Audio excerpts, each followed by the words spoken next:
Chicago, April 4th, 2024. My name is Jake Reed. I'm 38 years old and I live in Chicago. By day, I'm a civil engineer who owns a mid-sized, steadily growing consulting firm. I built the company from scratch over the past decade, my pride, my escape, and the one thing I never allowed to crumble. My wife, Emily, 36, is a senior partner at one of Chicago's most prestigious law firms, Brennan & Klein. We've been together since our college days at the University of Illinois. Married. 15 years. 2 kids, Sophie, now 12, and Liam, 9. We were the envy of everyone in our neighborhood. Perfect house. Weekend lake condo. Beautiful family. Power couple, they called us. But what's the use of being envied when your marriage is a well-decorated grave? It was on a gloomy Tuesday in April 2024 when everything changed. I was at the office, wrapping up blueprints, when my assistant dropped off a small envelope labeled, "Personal and Confidential." No return address. Inside, a single photo and a note in neat block letters. "She's cheating on you." The photo was grainy, snapped from a distance, but the figures were unmistakable. Emily, standing in front of a low-rate motel just off I-94, her head tilted back in laughter, hand in hand with a man I recognized all too well, Nate Callahan, one of her junior associates at Brennan & Klein. Tall, 30 maybe. That smug, overconfident look like he knew exactly what he was stealing. I could have blown up. I could have confronted her that night, demanded answers, stormed out. But I didn't, because I'm not a man who reacts. I'm a man who plans. That night I kissed my wife on the cheek and asked how her day was. She smiled, talking about depositions and motions, unaware that her world was about to be dissected piece by piece. The next morning, I met someone recommended by a friend, Caitlin Monroe, a private investigator with a reputation for being ruthless and untraceable. We met in a dim booth at a bar in Lincoln Park. Her handshake was sharp, her eyes even sharper. "Give me 2 weeks," she said, sliding a contract across the table. "If there's something to find, I'll find it." She didn't need 2 weeks. 10 days later, Caitlin delivered a dossier so thick it could crush a man's soul. There were dozens of high-resolution photos. Emily and Nate in parking garages, lobbies, the same motel, restaurants, even holding hands outside a boutique hotel in Milwaukee. There were timestamps, text message screenshots, and a paper trail that could only be described as clinical betrayal. And the worst part? She told me that weekend in Milwaukee was a women's legal conference. She even brought back a tote bag.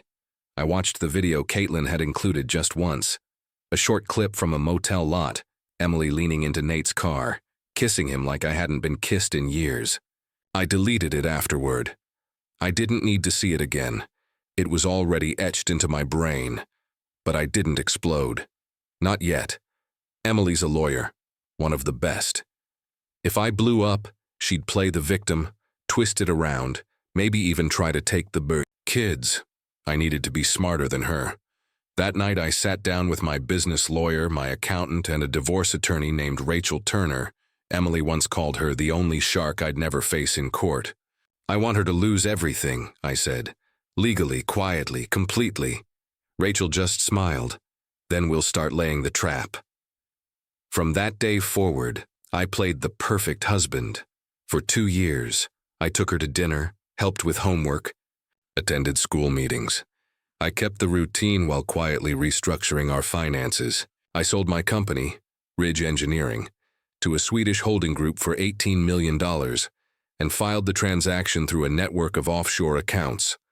All legal, all documented, and all hidden behind a power of attorney she'd signed years ago without reading the fine print, drafted by her own firm.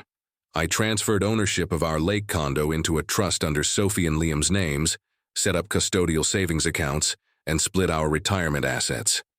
Emily had no idea. She was too busy chasing Nate through hotel lobbies. Then, on Thursday, July 11th, 2024, at exactly 4:12 p.m., my phone buzzed with a message from Caitlin. She's been served. At that moment, I was sitting on our backyard deck, drinking a beer, the Chicago skyline hazy in the distance.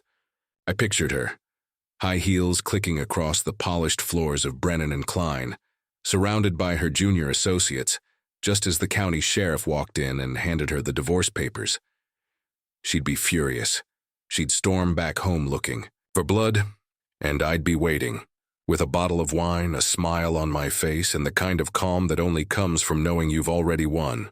Chicago, July 11th, 2024, 8:30 p.m. At exactly 8:17 p.m., 4 hours after she was served, I heard the familiar groan of the garage door. Emily had finally come home. Her heels echoed sharply on the tile as she stormed through the kitchen. She checked. The living room, empty. Then my office, also empty. Finally, she stopped in the doorway of the dining room. I was already seated at the far end of the long mahogany table. A bottle of her favorite Pinot Noir stood between us. Only one glass, poured, hers. The other chair sat empty, deliberately so. She paused, her face unreadable, but her hands trembled ever so slightly. She sat down, picked up the wine glass, and took a long sip. "Thanks," she said, her voice taut. "We need to talk." I didn't respond immediately, just stared at her. I watched her expression flicker through anger, fear, and calculation. "I don't want a divorce," she said finally. I leaned forward. "I don't want a cheating wife." She flinched, just barely, but enough for me to see it. "We've both made mistakes," she began, but I cut her off with a cold smile. "Stop. Just stop with the legal tone. You've had 4 hours to digest those papers. I've had 2 years to prepare them." Emily's eyes narrowed. "How long have you known?" I reached into my desk drawer and slid the original envelope across the table, the one with the photo and the handwritten note from 2 years ago. She picked it up slowly, scanned the postmark. Her eyes widened. "You've had this for 2 years?" I nodded. "And every single day since, I've smiled through dinner, packed school lunches, and tucked our kids into bed, knowing exactly who you were." Her lips parted, searching for words, but nothing came out. "Why didn't you say anything?" she finally asked. "Because," I said calmly, "screaming would have given you the upper hand, and I don't play emotional roulette." She leaned, back deflated. The power was gone from her shoulders. "Jake, no." I raised a hand. "This isn't a confession booth. This is the reckoning." The rest of the night unfolded like a chess game. She tried to reason, tried to explain, blamed the stress of work, the distance between us, the temptation of someone who understood her. I countered each attempt with silence or worse. Facts. "You lied about Milwaukee," I reminded her. "You said it was a law conference." I found the receipts. Hotel, dinner, even that tacky couple's massage package. Her face turned crimson. "You told me you were working late for months. I tracked your GPS. You were parked outside his apartment more than you were at the office." She tried to deny, then to cry. I stayed stone-faced. Finally, she asked the question I'd been waiting for. "What do you want, Jake?" That was the moment I stood up, walked around the table, and leaned in close enough that she couldn't look away. "I want you to realize that I beat you at your own game. You're the lawyer, the strategist, but I'm the one who outmaneuvered you. For 2 years I played the long game, while you played in hotel rooms." I stepped back, adjusting my cuff. "As for what I want full custody. I want the house. I want you out of the kids' school life until you get your act together. And I want you to lose everything you thought you had a grip on." Sat frozen, mouth slightly open, the reality crashing down in waves. "Good night, Emily," I said, walking toward the stairs. "Jake." Her voice broke. "I'm sorry." I stopped but didn't turn around. "No, you're not. Not yet. But you will be." July 12th, 2024, 9:32 a.m., Chicago, Illinois. My phone rang just as I was sipping coffee on the back deck. Emily's name flashed on the screen. I didn't answer. I let it go to voicemail, watching Liam play with the garden hose, soaking his shirt, and laughing like nothing in the world could hurt him. A moment later, the message notification buzzed, her voice, sharp and tight with panic. "Jake, where the hell is my watch?" "The Patek Philippe, my grandmother's." It's not in the safe. Call me back now. I smiled. Strike two had landed. That watch wasn't just a timepiece, it was a family heirloom. A vintage Patek Philippe from 1892, passed down through generations, on Emily's side. Appraised at over $100,000, it had always been her trophy item, displayed on a velvet pedestal every Christmas, sparkling beneath our tree like it held some sacred power. She thought it was locked safely away in our shared bank vault. What she didn't know was that I had taken it out last January, after the holidays, when she was buried in work and tossed me the keys, saying, "Can you drop it off at the bank?" "I don't have time." I nodded. Of course. But I never did. Instead, it had sat quietly in my private office, safe for over a year. Forgotten. Until now. There were no bank logs proving I'd taken it. No cameras. No witnesses. The safe was in both our names. It was my word against hers, and in this war, that was more than enough. 15 a.m. I called her back, leaning on the railing, calm as the lake stretching out past the rooftops. "What watch?" I asked, playing dumb. "Don't play games, Jake," she snapped. "The Patek is missing. You were the last one with the safe keys." I let a pause stretch out before answering. "I put it in your trunk, same as always. You drove off. Maybe you lost it." Her gasp was part fury, part disbelief. "You're lying." "I know you are." "God, Jake, why are you doing this?" "Doing what?" I said coldly. "You lost something important, not my problem." There was silence, then a choked sob. Real tears. A rarity for Emily, who prided herself on being steel-willed and ice-veined. "Please, Jake. It's all I have left of Grandma Claire. Please just give it back." I ended the call without saying another word. 2:37 p.m. Another text. This time, from Caitlin. "Nate's been served." Perfect. 2 weeks earlier, Caitlin had met Nate's wife, Laura, at a cafe in Lincoln Park. She'd delivered the full dossier, photos, surveillance, receipts, even audio recordings. Laura, stunning, polished and far stronger than Nate deserved, had hired Rachel Woods on the spot, and now Nate's day of reckoning had arrived. At 11:45 a.m., he was served with divorce papers citing infidelity, complete with Caitlin's meticulous documentation attached. Emily's law team was probably still reviewing my filings when that bomb dropped into their laps. 2 marriages unraveling within 24 hours. That's not luck. That's strategy. To you all. PM. Emily called again. Her voice was lower now, but dripping with venom. "You're a bastard, Jake. Dragging Nate into this. His kids." "Don't," I cut in. "He wasn't thinking about my kids when he was with you." May owe Laura's filing because of your stunt. Laura's filing because her husband's a liar and a cheater, and she deserves the truth. You both do." There was a pause, then a hiss. "You'll pay for this. My team already flagged holes in your petition. Ridge is missing from the asset list. That's a major oversight Rachel won't recover from." I laughed. A cold, deliberate sound. "You think Ridge being missing is a mistake? Keep digging, Emily. I dare you. She'd find the truth soon enough. 2 years ago, I sold Ridge to a foreign holding company, fully legal, fully documented, but strategically buried behind a power of attorney. Emily signed herself, drafted by her own firm. She never read it. She never thought I would need to use it. And now, the $20 million payout sat safely offshore, untouchable. Meanwhile, the watch? She'd suspect I still had it. Maybe she'd even call the police. But there was no proof. No one to corroborate her claim. She was a brilliant attorney. But in this game, she wasn't playing with the full rulebook, not anymore. August 6, 2024, 9 a.m. Downtown Milwaukee Courthouse. The courtroom smelled like polished wood and stale ambition. I sat quietly next to Rachel Woods, my divorce attorney, the one Emily used to call a scalpel in a world full of sledgehammers. Emily walked in 5 minutes late. Her eyes scanned the room like a hawk, landing on me with something between contempt and confusion. She hadn't seen me in weeks, not since the papers were served. Today was our first hearing. Her team entered behind her. 2 lawyers from Hayes and Stone, both younger, both rattled. The older man, Victor Klein, followed last. A heavy-hitter divorce. Litigator brought in to try and salvage Emily's sinking ship. She wore black, power heels, hair twisted into a professional knot. But beneath it all was the first hint of fear I'd seen in her eyes.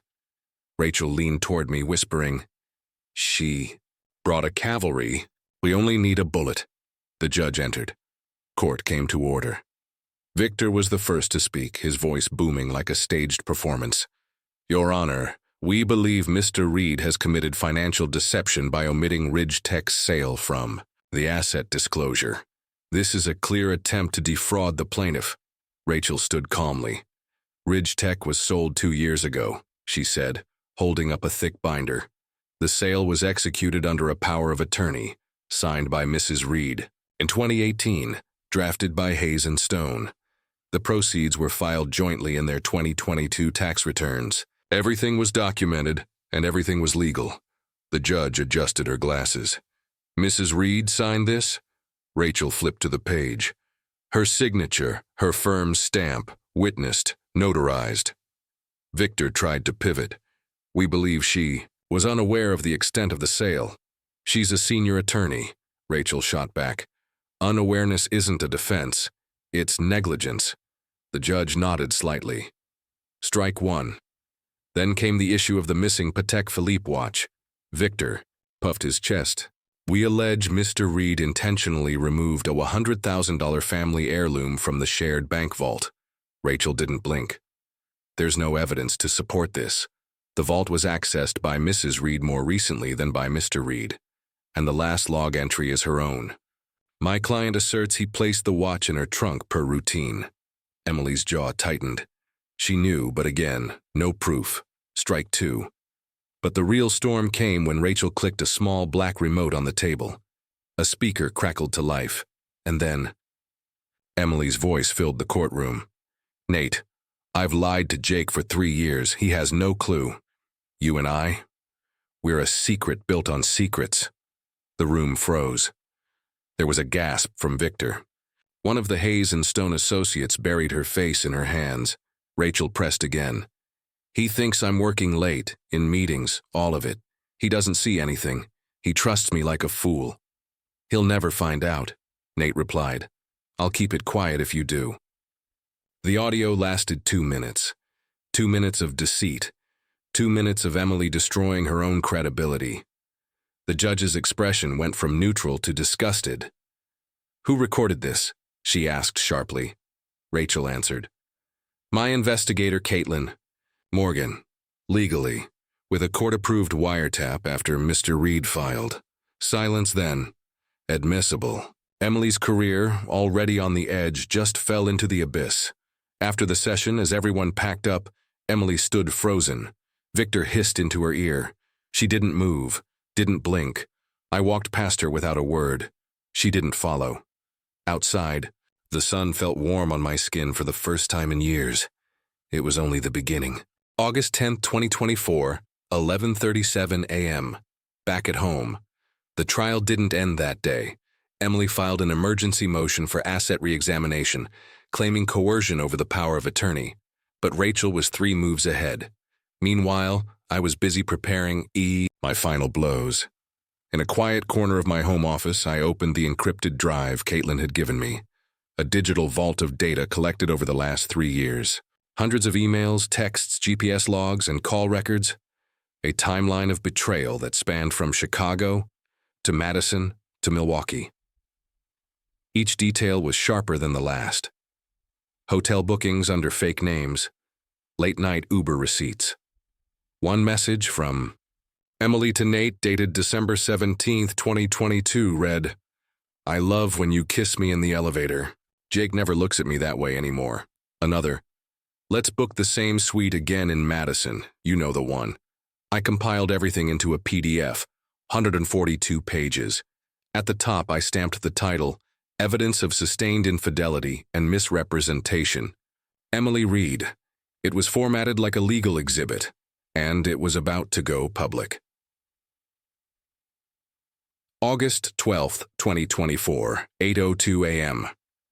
Email, Senti blind copied it to over 150 people. Hayes and Stone's senior partners, local media outlets, her alma mater's ethics, board, her women's networking group, her mother. Every person who thought Emily was untouchable received a cold reminder that her mask was cracking. Then I uploaded a redacted version online, removing names of third parties but leaving just enough for anyone to connect the dots. The download count hit 1,800 in 4 hours. Emily never saw that coming. August 13th, 2024, 6:25 p.m. Another call. My phone rang as I grilled burgers for the kids in the backyard. It was Caitlin. "Jake," she said calmly. "Nate was fired from his firm this afternoon. Internal Ethics Committee got a copy of the dossier. He's finished." I flipped a burger and smiled. Strike 3. For them both. August 19th, 2024, 9 a.m. Cook County Courthouse. The courtroom buzzed with quiet tension. Emily sat across from me in a black dress suit, flawless makeup, but her eyes betrayed the storm beneath. Victor Klein, her new bulldog attorney, whispered in her ear. They were confident. They had no idea what Rachel was about to pull out. The judge, firm but fair, called the room to order. Emily's team launched their assault, objecting to the valuation of assets, claiming emotional distress, trying to disqualify Caitlin's investigative findings. Rachel didn't blink. She let them finish. Then she calmly stood and submitted. Exhibit X. A sworn affidavit from Laura Parker, Nate's now ex-wife.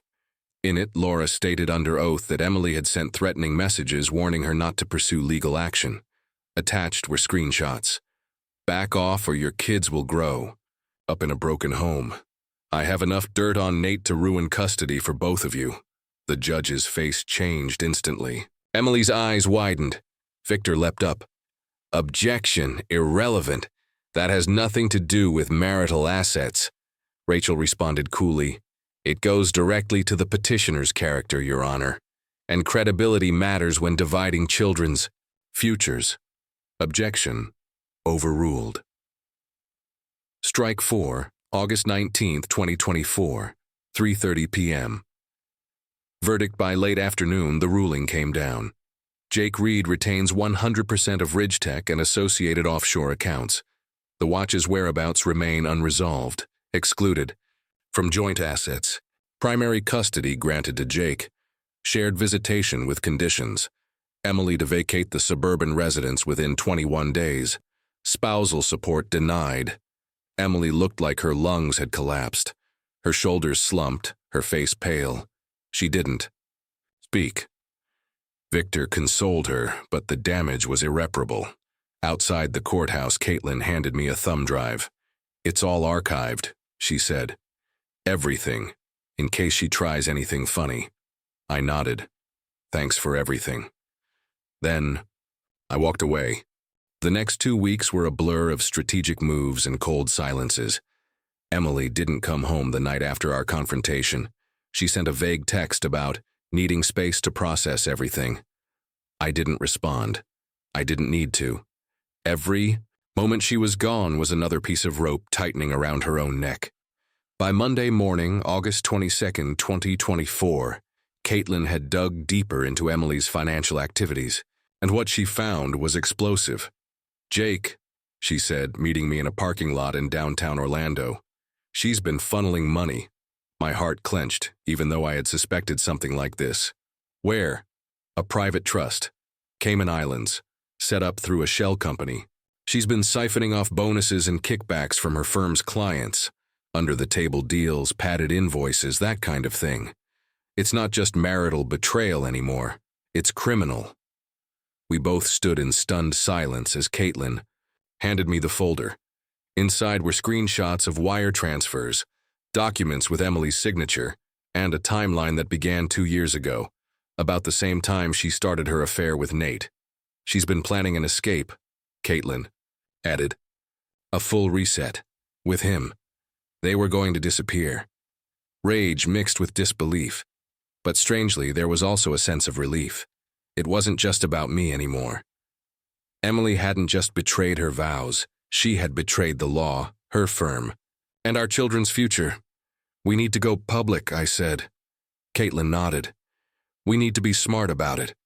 That afternoon, I met with Rachel Woods and a forensic accountant named Levi Henley. The evidence was airtight. We had enough to initiate an ethics investigation, trigger a potential FBI inquiry, and freeze assets under suspicion of fraud. Rachel prepared an emergency injunction to prevent Emily from transferring any more funds. By midnight, the paperwork had been filed. The next morning, Emily returned to the house, not for reconciliation, but because she had no idea the trap had already snapped shut. She walked in like a ghost, no makeup, hair unbrushed, eyes hollow. She tried to act calm, even smiled slightly as if nothing had happened. I thought we could talk, she said. I didn't move. Sit down. She sat at the kitchen island, fingers curling around a cup of coffee I hadn't offered her. She took a slow sip, then looked up at me. I know you're angry, but we both made mistakes. No, I said flatly. You made choices. Her lip quivered. Jake, please, don't take this nuclear. I still love you. We can fix this. I laughed. Not cruelly, just tired. Emily, you embezzled money. You cheated for 3 years. You planned to disappear with him. Her eyes widened in panic. What are you talking about? I slid the folder across the counter. Cayman Islands, shell accounts, wire transfers. Nate, she didn't open it, just stared at the cover like it might explode. You've been served. Emily, I said calmly, divorce is just the beginning. There's a subpoena coming, the state bar, possibly the feds. Whatever future you imagined with him, it's gone. Her hands began to tremble. This is insane. You can't do this. I stood, walked to the door. Actually, I already did, and I left her there, shaking, alone in the kitchen that used to be ours. By August 22nd, 2024, Emily's entire world had begun to crumble. Her colleagues whispered behind her back, her once impenetrable image at the firm had cracked, and Hayes and Stone was distancing themselves more and more. After the recording was played in court, word spread like wildfire. Rumors evolved into facts, and her credibility, her most valuable asset, was deteriorating fast. What shocked her the most was not the betrayal or even the exposure. It was that she'd never seen it coming. I had one more card to play, and it wasn't about revenge anymore. It was about ensuring Emily never used our children as leverage in any future play. After court adjourned that day, I walked down the marble steps of the courthouse feeling something I hadn't felt in years. Clarity. The kind of calm that came after you've walked through fire and made it out with your soul intact. But I knew Emily hadn't hit rock bottom yet. Not emotionally, not legally. At 3:10 p.m., I received a call from Caitlin. Hey, Jake, you're going to want to be home in about 20 minutes. Why? There's a delivery headed to your house. Special drop-off. You'll understand when you see it. Sure enough, 22 minutes later, a sleek black SUV pulled up in front of my house. A sharply dressed woman stepped out and handed me a large, flat envelope, official and heavy. This was filed as part of the countersuit this morning. I've been instructed to deliver this personally. I took it inside, sat at my dining table, and opened it. It was a list of asset revision claims from Emily's lawyer. She was attempting to claw back some control over Ridge, claiming coercion. She wanted to freeze a portion of my accounts until a forensic financial audit was conducted. I didn't panic. I smiled. She just walked into my final trap. Included in the envelope, stapled to the petition, was an audio recording. Another from Caitlin's archive. This one was between Emily and Nate back in 2021, when she was discussing the Ridge ownership structure. Her voice was crisp. Jake doesn't know how much I understand about the Ridge loophole. If I ever needed leverage, well, I helped draft the original documents. He trusts me too much. That single sentence blew up her entire legal defense. Not only did it prove she knew what she was signing, it showed intent to manipulate the situation should the marriage fail. Rachel, my attorney, wasted no time. She filed a countersuit for attempted fraud and malicious litigation within the hour. Emily called me at 6:30 p.m. that night, her voice no longer angry, just exhausted. "You set me up," she said. "No," I replied calmly. "You set yourself up when you started lying 3 years ago. I just made sure it didn't go unnoticed." There was a long pause. I could hear her breathing on the other end, shaky and shallow. "What do you want from me, Jake?" she asked finally. "I want peace. But to get it, I need you to sign over primary custody and drop your claims on Ridge. In return, I'll tell the court to drop the fraud suit. You walk away without jail time and we both get to move on." She didn't answer right away. But eventually, with a voice barely above a whisper, she said, "Fine, send it over." That weekend, Emily moved out of the Lake Forest house for good. She left behind the Patek Philippe watch, no longer a symbol of pride, just a reminder of everything she'd lost. She also left a note for Sophie and Liam, one I didn't open. I handed it to Sophie without reading it. "It's from your mom," I said. "You can choose if you want to read it." I didn't ask what it said. That was between them. Meanwhile, Nate had vanished.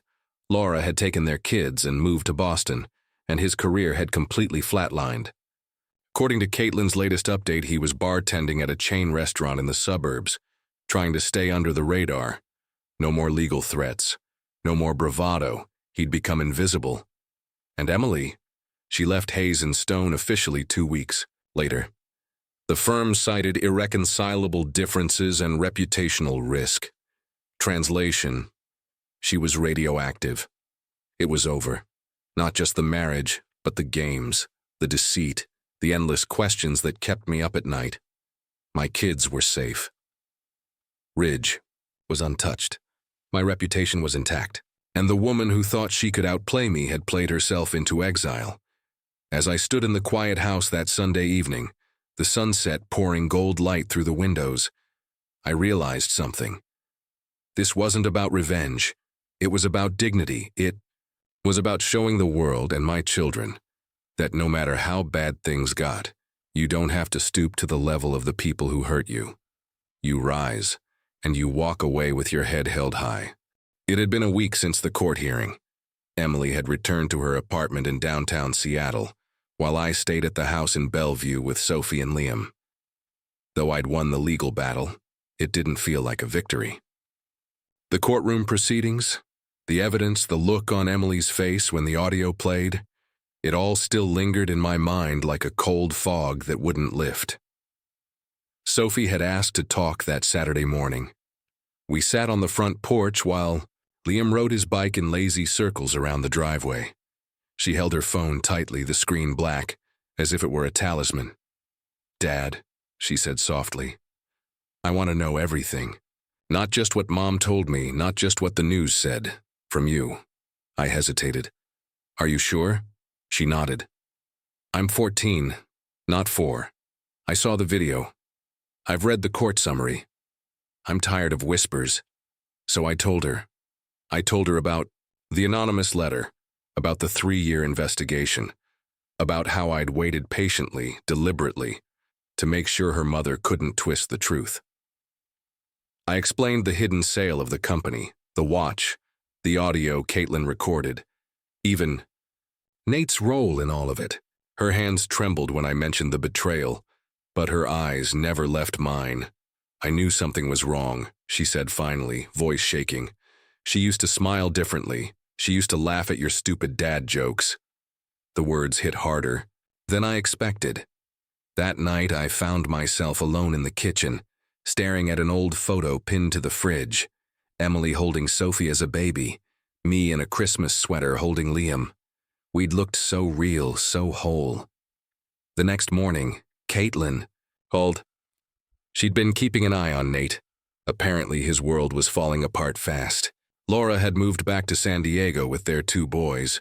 She filed for full custody and a restraining order. His name had been scrubbed from Hayes and Stone's roster, and he was reportedly under internal review for professional misconduct. "You want me to keep digging?" Caitlin asked. "No," I said after a pause. "Let it collapse on its own. I don't need to push anymore." I meant it. The truth was, I was tired. Emily wasn't doing any better. My attorney Rachel had filed for full custody. citing emotional instability and deception, and the court had temporarily approved it. Emily was allowed supervised visits for now, but her ability to regain anything beyond that was in serious doubt. Then, late on Tuesday night, she showed up at my door. She looked like a ghost of the woman I once knew. Messy hair, dark circles under her eyes, a wrinkled coat draped over her frame like a shroud. I stepped outside, closed the door behind me. "I'm not here to fight," she said. I needed to see them, to see you." I didn't move. "Now's not the time, Emily." "Then when?" Her voice cracked. "I made a mistake, Jake. I know that. But I didn't just hurt you. I destroyed everything. I hurt our kids. I hurt myself. I didn't say anything." She pulled something from her coat pocket and held it out. The Patek Philippe, still in its velvet case. I didn't pawn it. I thought about it. I even walked into a shop, but I couldn't do it. I brought it to remind myself of what I threw away. "I don't want it," I said flatly. "But the kids might." She nodded slowly and left it on the porch swing before walking back to her car without another word. Later, when I opened the case and looked at the watch, I felt nothing. No triumph, no satisfaction, just an empty tick of time. Emily's career was essentially over. The media had caught wind of the scandal, thanks to a leak. Caitlin's doing, no doubt. One outlet had even run the headline, "Top Seattle attorney caught in scandalous affair and corporate fraud." Her face was everywhere. TV, internet, even the local paper. Sophie saw it at school. A teacher had to pull her aside to ask if she was okay. We spent that Friday evening making popcorn and watching an old Marvel movie. Halfway through, Liam climbed into my lap and fell asleep, his head heavy on my chest. Sophie leaned against me, and for a moment it felt like nothing had ever broken. That was when I knew. We had something to rebuild, not as a family of four maybe, but something real, something whole. Not every story needs a violent ending. Sometimes, justice is quiet. Sometimes revenge looks like stability. It's been 6 months since the final gavel fell in the courtroom. April has given way to October, and Seattle's skies are a quiet canvas of gray. The rain is soft and constant, like a white noise machine keeping the world calm while I build. Something new from the ashes. Emily hasn't reached out again. Her name hasn't shown up in emails, no unexpected texts, no letters, just silence. The kind of silence you get after the storm has uprooted everything, and there's nothing left to scream about. She moved out of the downtown apartment and relocated to Spokane, taking a job at a small firm. Nothing like the power she once wielded at Hayes and Stone. I only know that because Liam once overheard it during a supervised visit. He didn't ask questions. Neither did Sophie. I didn't press either of them for details. Whatever happened between them and their mother, it was their experience now, not mine to control or interpret. One Friday morning in mid-October, Sophie came downstairs wearing a sweater she hadn't worn in over a year. I remembered it. Emily had bought it for her before everything fell apart. "You okay?" I asked. Sophie gave a small shrug. "I just wanted to wear something from before." I nodded. "You look great." Later that night, when Liam was asleep, Sophie knocked on my office door. She held a small velvet box in her hands. "The Patek Philippe. She said I should give it to you when I was ready," Sophie whispered. "But I think I'm ready to let it go." I didn't open the box. I just placed it in the drawer of my desk where I'd stored the original anonymous letter years ago, the one that started this entire unraveling. "You okay with it?" I asked her. She nodded. "It doesn't remind me of her anymore. It reminds me of what comes after."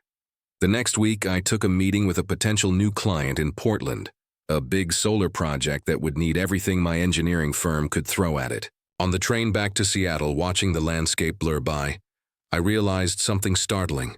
I didn't think about Emily. Not once. Not the affair. Not Nate. Not the trial or the courtroom or even the watch. I was thinking about the future.